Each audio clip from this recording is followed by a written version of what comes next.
Selamat pagi adik-adik. Shalom semua. Gimana adik kabarnya sekarang? Aku yakin pasti kita dalam keadaan sehat ya, Ci ya? Amin. Nah, kita mau menguji nama Tuhan. Oke. Kira-kira Tuhan Yesus sayang sama kita gak sih? Pasti dong. Oke, kalau gitu kita nyanyi lagu Sayang-sayang disayang. Kita disayang Tuhan kan? Kita nyanyi lagu ini.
Tuhan ya. Kalau Tuhan sudah sayang sama kita, maka kita harus membalas dengan markas iblis sudah hancurkan, Ci ya. Tentu. Kita lawan iblis, kita nyanyi lagu markas iblis sudah hancurkan.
Mari kita sekarang siapkan hati kita untuk mendengarkan firman Tuhan. Sekarang adik-adik dengan bersungguh-sungguh menyanyikan lagu Firman-Mu Pelita Bagi Kaki. Kita siapkan hati kita yang kedua.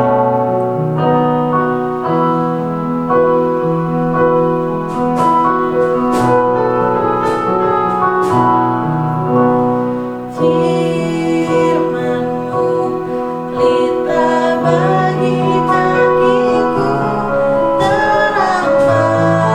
bagi jalanku.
Tuhan. Jika sebentar Tuhan, kami mau mendengarkan sebagian dari firman-Mu. Biarlah firman yang Engkau sampaikan lewat guru-guru kami, semuanya itu dapat menjadi berkat bagi kami, makanan rohani yang baru bagi kami, dan juga arah hidup dan nilai-nilai yang baik untuk kami lakukan dalam kehidupan kami masing-masing. Terima kasih Tuhan, kami siap untuk mendengar firman-Mu. Hanya di dalam nama Tuhan Yesus kami sudah berdoa dan ucap syukur. Yuk kita sama-sama katakan amin. Selamat mendengarkan. Selamat pagi adik-adik. Nah, sebelum mendengarkan firman Tuhan, bagi adik-adik yang mau memberi persembahan dapat men-scan barcode di layar ini melalui OVO atau GoPay. Tuhan Yesus memberkati. Dadah. Shalom adik-adik, gimana nih? Udah siap dong pastinya untuk mendengarkan kebenaran firman Tuhan. Nah, sekarang kita mau duduk manis, kita mau buka telinga dan buka hati kita untuk menerima kebenaran firman Tuhan. Firman Tuhan hari ini berjudul Allah menjadikan makhluk hidup. Bacaannya diambil dari Kejadian 1 ayat 14 sampai 31. Nah, minggu kemarin kita udah belajar nih gimana Allah menciptakan dunia dari hari pertama sampai hari ketiga. Betapa indahnya Allah menciptakan lautan, menciptakan langit, menciptakan daratan. Nah, tiba saatnya sekarang kita menuju hari keempat. Nah, kira-kira kalian tahu nggak sih di hari keempat ini Allah menciptakan apa aja? Bener banget, Allah menciptakan benda penerang di langit. Ada yang tahu nggak nih benda langit yang berfungsi untuk menerangi dari pagi, siang, sampai sore hari? Namanya apa? Iya bener banget, namanya adalah matahari. Nah, kalian bayangin gimana pada zaman dulu belum ada teknologi nih, belum ada lilin, belum ada senter, belum ada lampu. Coba bayangin juga gimana kalau pada zaman dulu Allah nggak menciptakan matahari. Mungkin kita mau bangun aja susah karena kita nggak bisa lihat apa-apa. Kita mau jalan aja susah. Nah, bayangin juga gimana nih kalau misalnya zaman dulu kan belum ada mesin cuci tuh, belum ada pengering. Gimana kalau misalnya mamah kita mau jemur baju, nggak ada matahari juga, pasti bajunya bakal nggak kering-kering. Bisa sih kering, tapi bajunya keringnya seminggu kemudian, 2 minggu kemudian, bahkan sampai 3 minggu kemudian. Coba kalau ada matahari, paling bajunya bisa kering dalam 1 atau 2 hari. Nah, betapa hebatnya Allah menciptakan matahari. Dan kalian tahu nggak sih kalau misalnya benda langit yang berfungsi untuk menerangi pada saat malam hari namanya disebut, bener banget, disebut bulan. Nah, tapi bulan ini punya sahabat yang selalu nemenin dia, namanya adalah bintang. Nah, betapa Tuhan itu hebat banget menciptakan matahari, bulan, dan juga bintang di hari keempat. Nah, selain itu Allah tuh gak cuma nyiptain matahari, bulan, bintang, itu cuma sekedar nyiptain aja, tapi Allah juga kalau menyiptain itu pasti punya tujuan, punya rencana. Oh, kalau saya mau ciptain matahari itu fungsinya untuk menerangi manusia, untuk memberikan cahaya untuk manusia, untuk makhluk hidup. Itu di hari keempat. Sekarang kita mau lanjut ke hari kelima.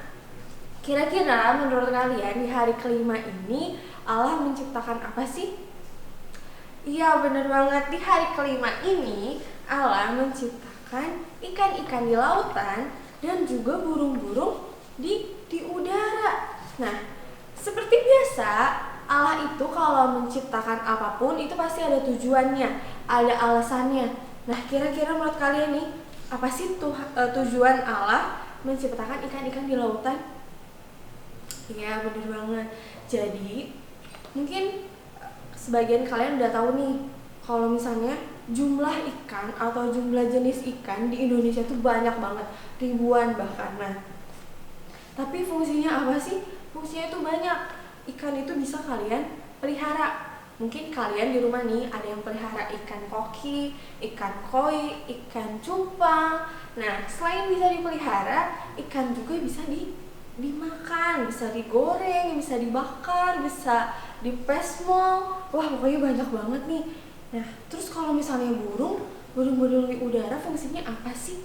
Nah, bisa juga kalian, mungkin di sini kalian ada yang pelihara burung di rumahnya, dan juga bisa kalau bertelur nih, telur puyuh kalian bisa suka makan kan? Nah, Tuhan itu menciptakan semuanya itu ada tujuan, ada alasannya. Allah tuh udah memikirkan ke depannya. Kalau aku menciptakan ini, fungsinya tuh untuk ini, gitu. Betapa indahnya dunia. Udah ada apa? Lautan, ada langit, ada daratan. Tadi ada matahari, bulan, bintang. Terus kan ditambah ada ikan, ada burung. Wah, pokoknya udah hampir komplit deh. Nah, sekarang kita mau lanjut ke hari ke-6. Di hari ke-6 ini Allah menciptakan, tadi kan di hari ke-5 kita udah lihat nih, Allah menciptakan burung dan juga ikan-ikan. Tapi kata Allah, kayaknya hewan-hewannya kurang deh kalau cuma itu aja. Akhirnya di hari ke-6 ini Allah menciptakan hewan-hewan yang berbulu lebat, berbulu tipis, yang melata, yang bisa terbang, yang bisa berenang, yang hidupnya di darat, di air, di tanah. Ya benar banget, Tuhan menciptakan semua binatang. Nah, tapi nggak cuma diciptain aja, tapi Allah juga pikirin tuh, kalau aku ciptain ini nanti dia tinggalnya di mana ya? Kalau aku ciptain ini nanti dia hidupnya di mana ya? Nah, jadi di hari ke-6 ini selain Allah menciptakan binatang, Allah juga menyiapkan tempat tinggal untuk binatang tersebut. Contohnya apa? Contohnya ini nih, kelihatan? Ini contohnya cacing. Cacing tinggalnya di mana? Bener banget, cacing tinggalnya di tanah. Lanjut. Nih, misalnya nih, apa gambar monyet. Monyet tinggalnya di atas pohon, bisa berayun ke sana, berayun ke sini. Terus ini ada sapi. Sapi tinggalnya di daratan, di dekat pohon-pohon, rumput-rumput. Jadi sapinya bisa makan dan bisa bertumbuh dan berkembang. Sehingga sapi ini kita bisa makan dagingnya, bisa minum susu sapinya, ya kan? Nah, betapa sangat indah banget Allah menciptakan semuanya, menciptakan langit, lautan, hewan-hewan, bahkan benda penerang di langit. Nah, tapi di hari ke-6 ini belum selesai nih, belum selesai cuma ciptain binatang doang. Tapi kalian tahu Tuhan mengambil debu tanah, terus udah gitu dibentuk dan wujudnya manusia. Tapi nggak cuma dibentuk aja, tapi khusus untuk manusia ini Allah menghembuskan nafasnya ke hidup manusia tersebut, sehingga manusia itu bisa hidup kayak kita sekarang ini. Nah, manusia pertama yang Allah ciptakan itu namanya Adam. Nah, Adam ini diciptakan spesial oleh Tuhan karena manusia itu punya daya pikir, punya perasaan, punya emosional. Jadi manusia itu ditugaskan oleh Allah untuk menghargai dan juga melestarikan, atau istilahnya kayak bantuin tuh di Taman Eden buat jagain binatang ini, jagain tumbuhan ini, jagain lautan, pokoknya jagain semua ciptaannya Allah. Nah, akhirnya Adam dan juga Allah itu sering bercakap-cakap, semakin akrab, sampai-sampai nih ya, Adam sama Allah itu kasih nama hewan-hewan yang ada di Taman Eden. Oh, ini namanya sapi, ini namanya kerbau, ini namanya lumba-lumba. Nah, begitu dekatnya Adam dengan Allah. Tapi suatu ketika Adam merasa kesepian, kayaknya aku pengen deh punya teman. Akhirnya waktu Adam lagi tidur, Allah mengambil tulang rusuk Adam.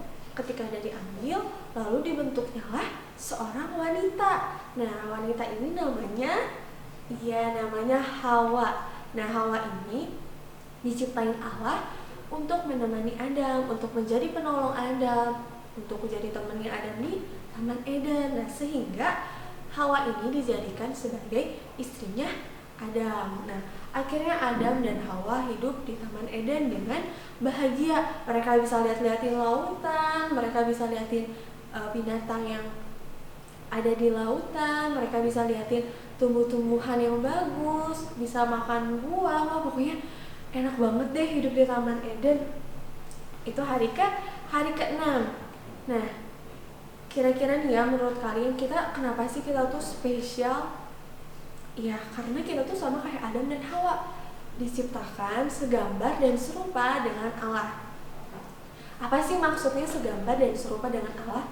Itu artinya adalah kita sebagai umat manusia, khususnya anak Tuhan itu, kita punya sifat dari kayak Allah, lemah lembut, baik hati.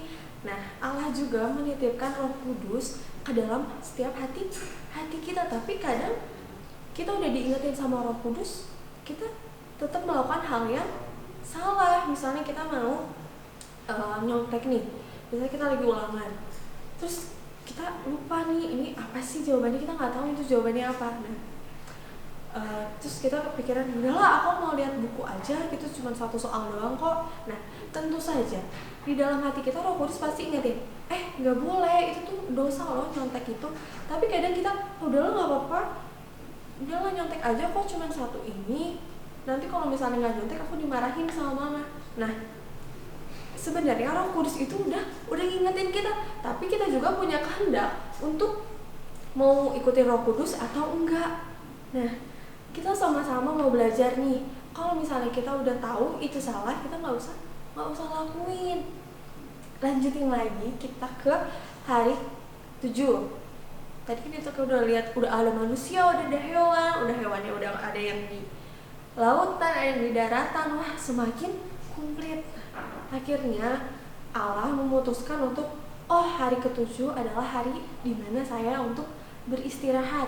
Karena hari ke-7 itu hari dimana kita tuh harus bersyukur sama Tuhan. Kalau kita udah bisa lewatin hari pertama, kedua, ketiga, keempat, kelima, keenam, di hari ke-7 itu adalah hari Sabat, dimana kita mau bersyukur sama Tuhan. Kita mau ingat-ingat lagi nih, aku udah nyampe hari ke-7 itu semua karena Tuhan. Gak mungkin kita udah nyampe di hari ke-7 itu gak ada campur tangan Tuhan, itu gak mungkin. Nah, jadi apa sih yang kita mau ambil dari firman Tuhan hari ini? Yaitu setiap ciptaan Tuhan apapun itu, sekecil apapun itu, Tuhan itu pasti punya tujuan, Tuhan itu punya rencana. Nah, contohnya gini, misalnya nih, kalian adalah anak pertama, kalian masih SD misalnya, kelas 4 atau kelas 5. Nah, tiba-tiba Tuhan menciptakan adik kalian, sehingga Allah kalian mengandung dan melahirkan adik kalian. Nah, terus pas adik kalian udah lahir, kalian kayak, Tuhan, aku kan gak mau adik. Nanti kalau misalnya adik aku lahir, terus dia udah bisa main sama aku, nanti mainan aku direbut. Aku gak mau, Tuhan, aku pengen sendiri aja, gak pengen aku sama adik aku. Nah, seiring waktu berjalan, misalnya kalian udah SMP nih, adik kalian udah SD. Nah, terus kalian bilang lagi sama Tuhan, Tuhan, ternyata enak ya punya adik, ternyata berbagi itu enak loh, ternyata main sendiri itu gak enak, kalau main berdua itu baru enak. Nah, jadi ketika kalian punya kok kayaknya gak enak deh, itu tuh sebenarnya Tuhan itu pasti punya rencana, Tuhan itu pasti punya tujuan buat hidup kalian. Walaupun sekarang misalnya, aduh Tuhan gak enak, aku kayak gini, kok kayak gini sih Tuhan, kok gini sih. Nah, itu tuh Tuhan itu punya rencana, Tuhan itu punya tujuan buat kalian. Maka dari itu, apapun yang terjadi dalam kehidupan kalian harus selalu bersyukur, karena kita yakin kalau nantinya kita bakal ngerti, ternyata gini. Nah, firman Tuhan hari ini cukup segitu. Ayat hafalannya diambil dari Kejadian 1 ayat 21. Sekarang kita mau berdoa, kita mau tutup mata, kita mau lipat tangan. Tuhan Yesus, terima kasih untuk setiap berkat, untuk setiap sukacita, untuk setiap kesehatan yang Tuhan kasih untuk kami semua. Tuhan, berkati juga orang tua kami, berkati teman-teman kami, berkati keluarga kami. Tuhan Yesus, kami mau belajar sama-sama Tuhan, untuk kami bersyukur atas semua ciptaan Tuhan. Bantu kami agar kami dapat melakukan apa yang baik di mata Engkau. Tuhan, sekarang kami mau melanjutkan aktivitas kami selanjutnya. Kiranya Roh Kudus-Mu yang selalu memimpin kami dan selalu ada bersama-sama dengan kami. Hanya di dalam nama-Mu kami berdoa dan mengucap syukur. Haleluya, amin. Selamat hari Minggu, God bless you.